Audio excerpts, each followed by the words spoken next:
13 ayat 1 dan ayat yang kedua. Silakan seorang membaca, di sini, baca bersama-sama.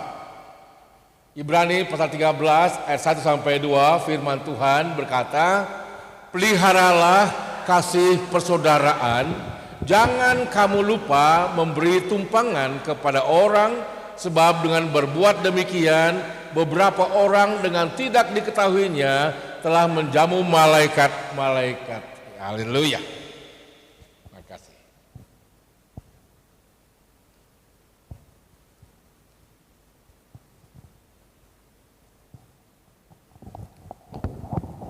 Ya. Dari ayat ini kata beri tumpangan sebenarnya punya pengertian juga tentang mengasihi. Tentu ada maksud di balik memberi tumpangan adalah kesempatan yang paling indah untuk menceritakan nama Yesus Kristus. Lebih-lebih kalau yang datang berkunjung ke rumah kita itu orang yang belum seiman. Kita kesempatan besar sekali memberitakan nama Yesus. Tahun 78 komandan agama Hindu namanya Mayor Ngurah Oka datang ke rumah saya malam-malam, ketok pintu saya, kasar sekali. Apakah betul sini orang Bali pendeta? Saya orangnya. Silakan masuk, bahkan tentara, mayor. Wow. Saya tanya, apa jabatan Bapak? Saya kepala agama Hindu di kesatuan militer. Wah, ini kesempatan saya. Dia di rumah saya sekarang. Saya punya otoritas tertinggi, ngomong apa saja. Akhirnya saya diskusi panjang lebar. Baik kalau itu Pak Oka, kepala agama Hindu di militer, saya pendeta, ayo kita diskusi masalah keselamatan. Boleh. Bapak dulu menceritakan kepada saya tentang Krishna. Agama Hindu bagaimana Krishna, agama Hindu.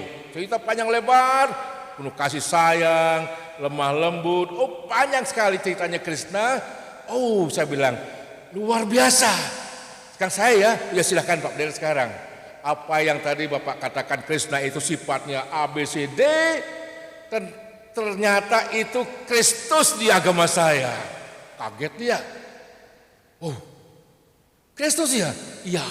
Nah, ada bedanya Pak Mayor. Bapak Mayor sebenarnya memegang bayang-bayangannya. Saya memegang orangnya. Bisakah bayangan itu memberi uang kepada Pak Mayor? Tidak bisa, betul. Orangnya bisa ngasih uang. Bisakah bayang itu memberikan makanan? Tidak, betul. Orangnya ngasih saya makanan.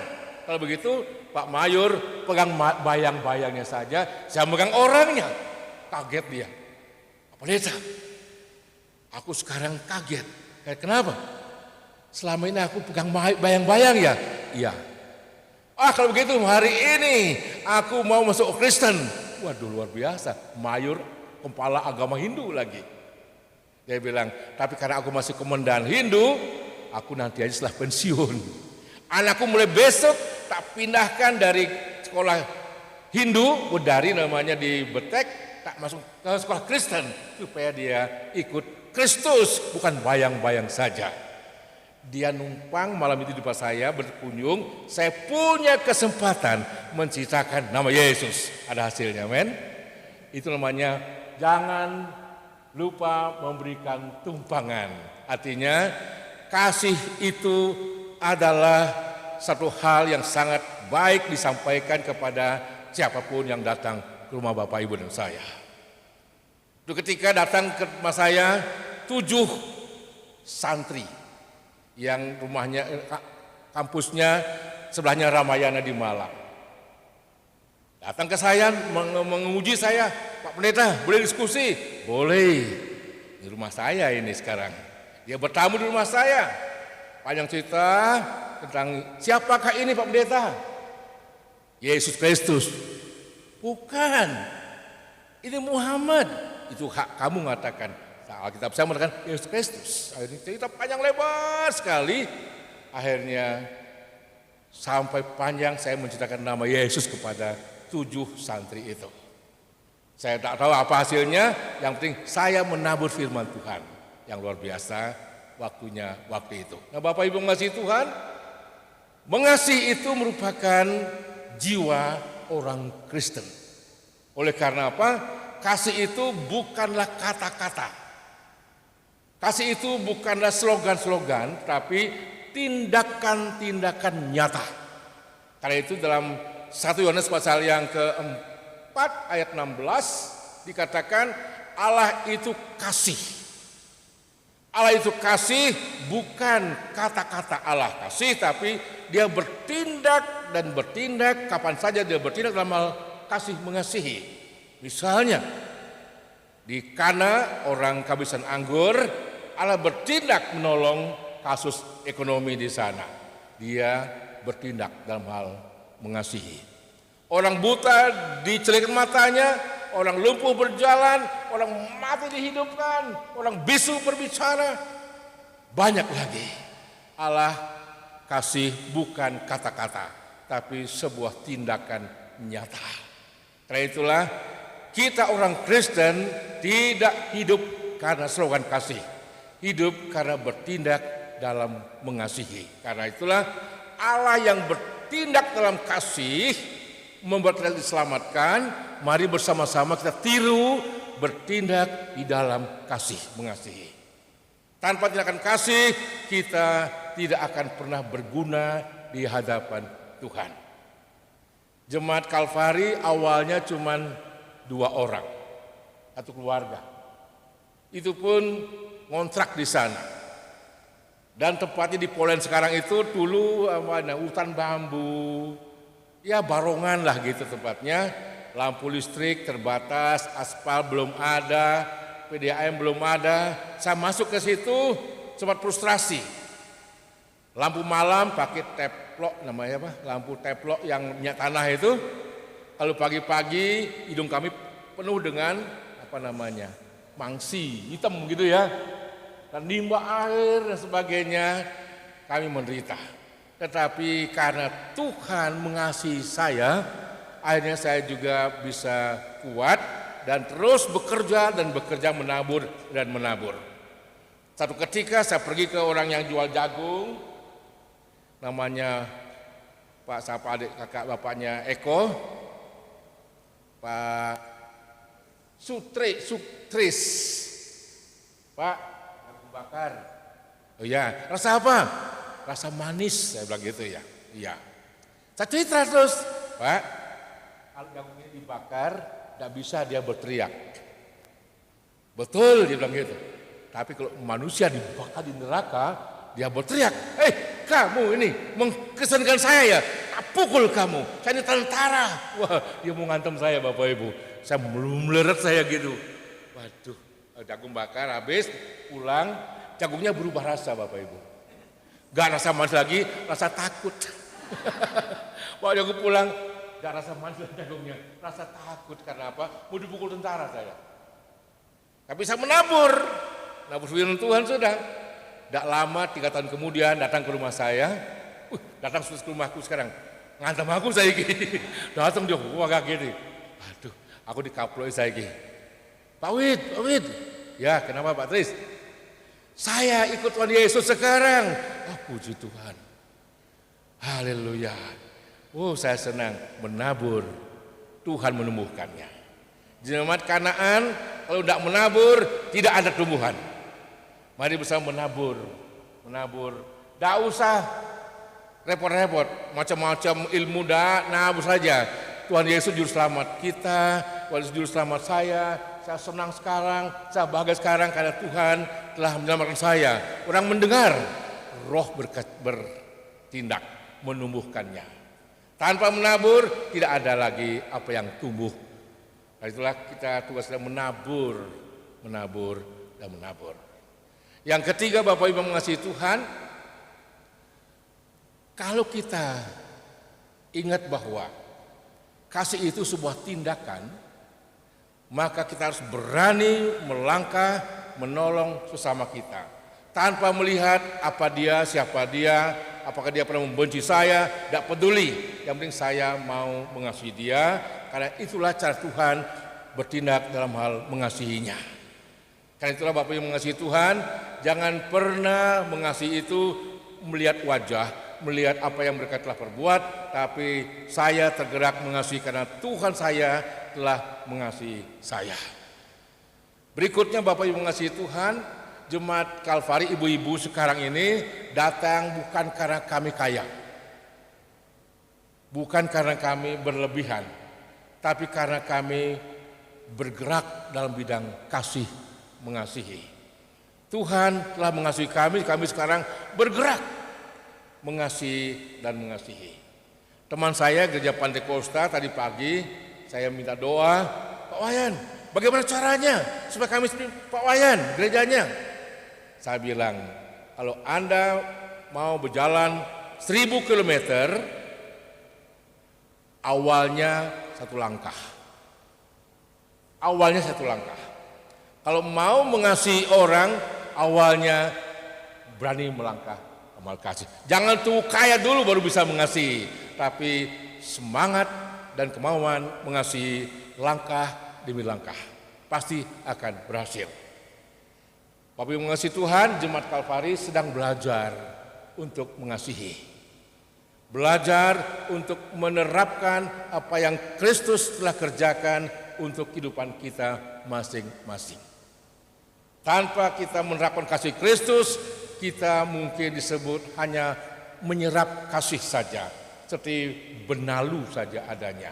Mari bersama-sama kita ungkapkan juga kasih kita, apa yang kita punya, walaupun bukan uang, tapi semangat, sukacita bagikan kepada orang lain. Banyak orang pasti diberkati oleh cara kita hidup, cara kita membahagiakan orang lain, cara kita mengasihi orang lain, sehingga mereka bisa menikmati kekuatan Tuhan. Ada ibu muslim, anaknya gereja kami. Dia tiap pagi, jarak rumahnya 1 kilo lebih sedikit dari rumah saya, tiap pagi charter becak ke gereja hanya untuk supaya ketemu saya. Pak Wid, ketemu, tolong pegang dada saya Pak Wid. Ibu ini pegang dada. Sampun, langsung. Tiap hari charter becak, orang tuanya Pak Hadi, hanya untuk supaya saya memegang dadanya, dia senang. Dengan demikian dia mulai percaya sebenarnya sama Tuhan Yesus Kristus. Dan suaminya pernah berkata kepada anak-anaknya, kamu jangan agama papa, kamu ikuti agamanya Pak Wijaya. Karena apa? Itu agama yang benar. Padahal bapaknya adalah orang pondok pesantren. Tapi ayahnya berkata, kamu ikut agamanya Pak Pendeta, itu agama yang benar. Anak-anaknya ikut kami semua. Dan lama-lama ada yang gugur karena berbagai macam kepentingan. Bapak Ibu mengasihi Tuhan Yesus Kristus, mari belajar untuk saling mengasihi. Karena itu bukalah Kolose pasalnya yang ketiga, ayat ke-8 dan ayat yang ke-14. Kolose pasal yang ketiga, ayat yang ke-8 dan ayatnya yang ke-14. Tetapi sekarang buanglah semuanya ini, yaitu marah, geram, kejahatan, fitnah, dan kata-kata kotor yang keluar dari mulutmu. Kemudian, yang 14. Dan di semuanya itu kenakanlah kasih sebagai pengikat yang mempersatukan dan menyempurnakan. Kenakanlah kasih sebagai pengikat, sehingga hidup kita menjadi berkat. Hidup kita menjadi penguat, hidup kita menjadi penghibur karena kasih mengikat hidup kita ini. Saya ingin terus mengikatkan kasih saya kepada gereja-gereja Tuhan, tidak mengenal merek gerejanya apa. Saya ingin mengikatkan kasih saya kepada anak-anak Tuhan, hamba-hamba Tuhan, sekalipun dia tidak sama dengan gereja saya, tidak sama dengan suku saya, tapi dia sama Tuhannya dengan Tuhan saya. Mari bersama-sama kita juga buka Titus pasal yang ketiga.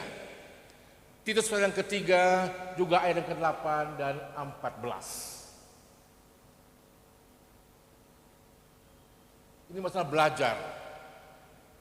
Perkataan ini benar dan aku mau supaya engkau dengan yakin menguatkannya agar mereka yang sudah percaya kepada Allah sungguh-sungguh berusaha melakukan pekerjaan yang baik. Itulah yang baik dan berguna bagi manusia.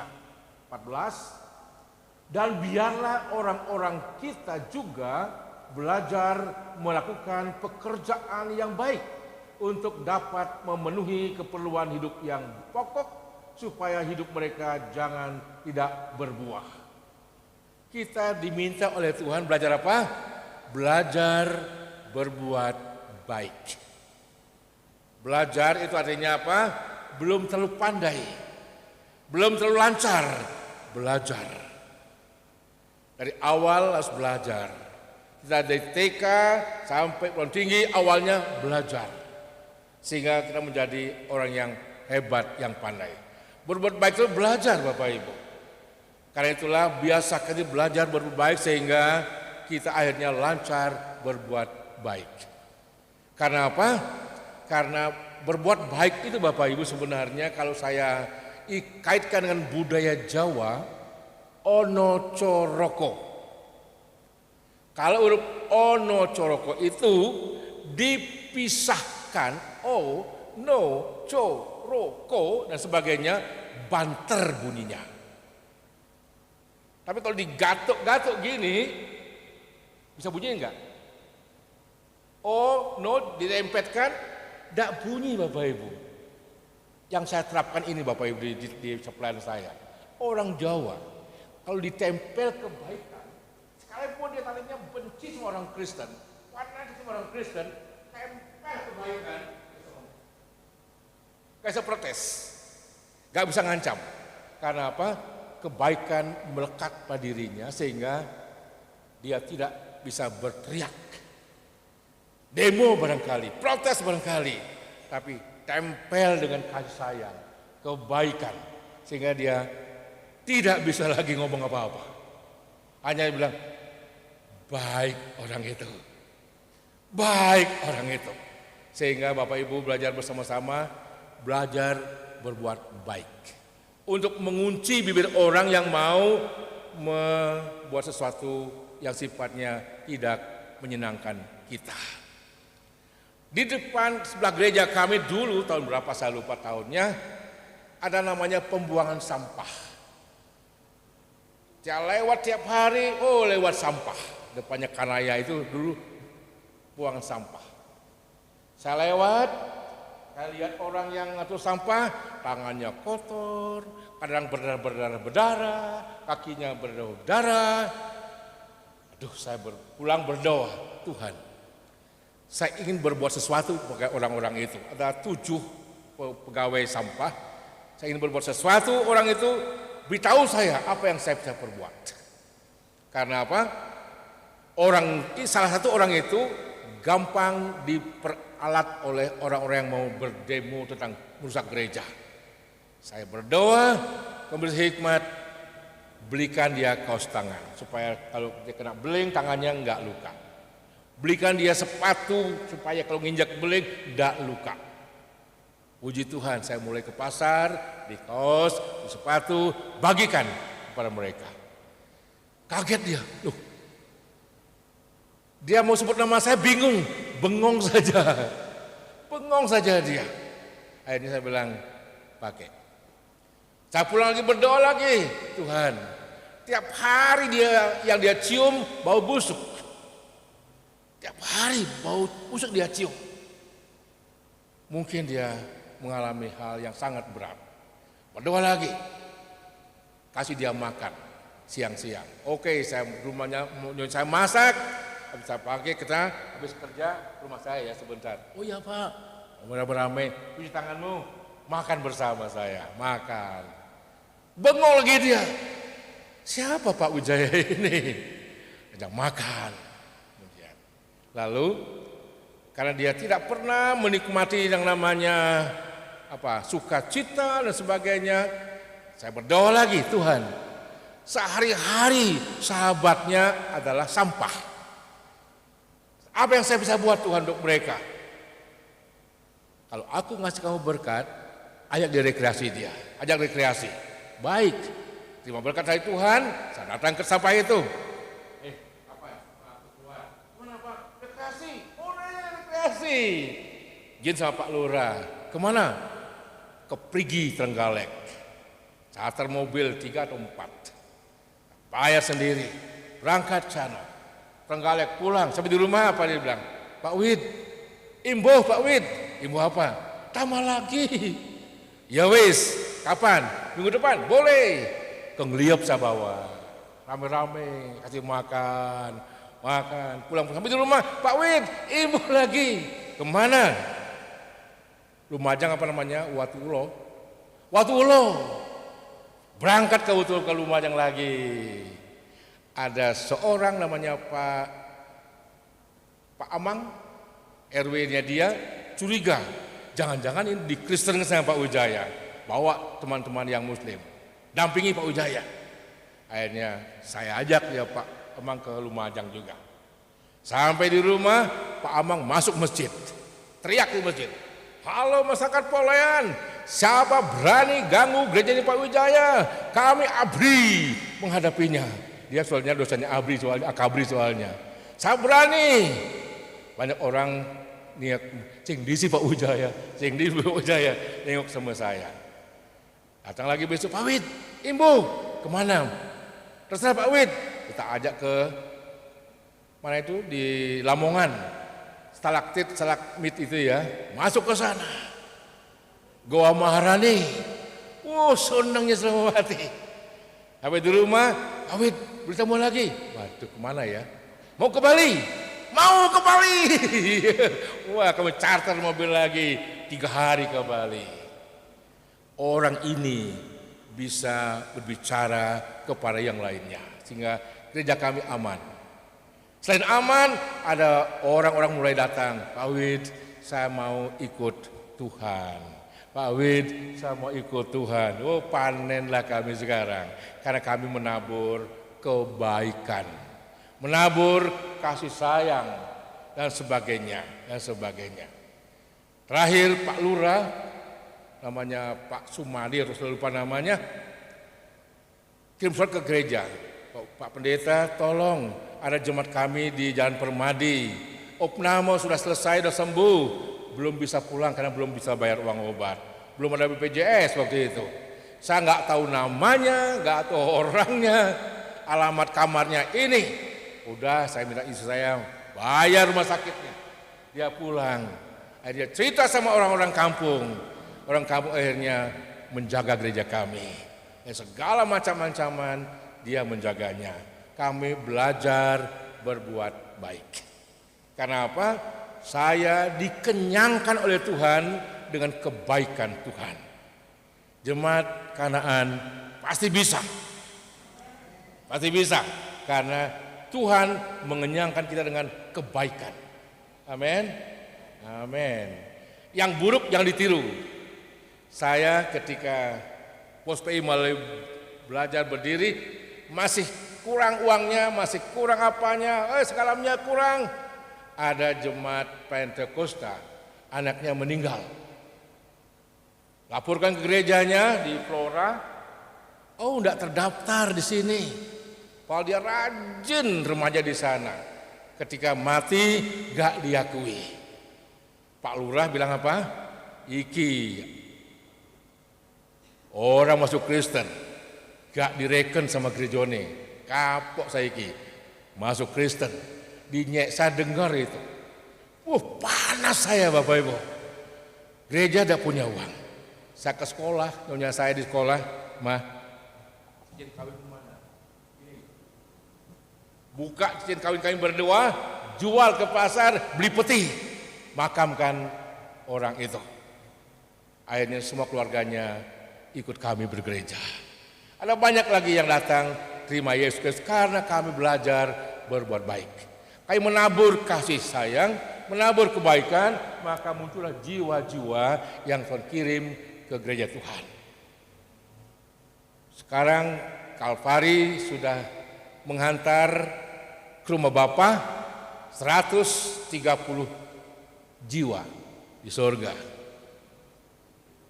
Sekarang masih menunggu waktunya, kira-kira 340 orang. Nggak tahu siapa yang akan duluan ke sana, nggak tahu saya. Yang sudah di sana 130 orang. Yang masih menantikan sekarang 340 orang. Ibu-ibu semuanya saya hitung-hitung ada 130 ibu-ibu. Yang hadir hari ini 70 orang. Semua menantikan. Karena itulah kami semua sebenarnya sebelum ke rumah Bapa, mari manfaatkan waktu belajar berbuat baik. Mari belajar mengasihi.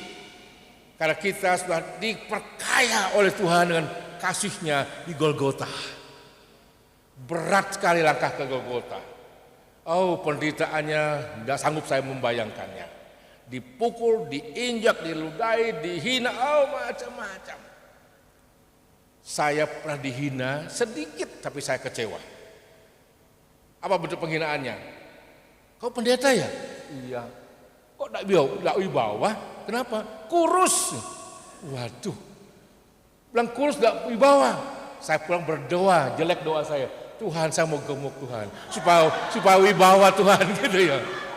Temenan gemuk. Sekarang tuh nyesel, bilang kurus tidak berani. Oh, kan jauh, bilang jauh dulu jauh. Saya ingin jauh kurus. Meneng aja wis.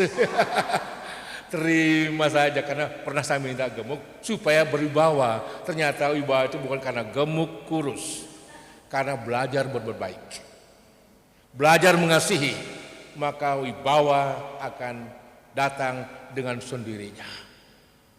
Gemuk tapi kikir, hujatan akan datang, kebencian akan datang, penghinaan akan datang. Kurus baik hati, pujian akan datang. Jemaat Tuhan semuanya, mari kita sekarang belajar berbuat baik. Karena itulah yang Tuhan senang melihat kehidupan kita masing-masing. Ingat Titus 3 ayat 8 dan 14.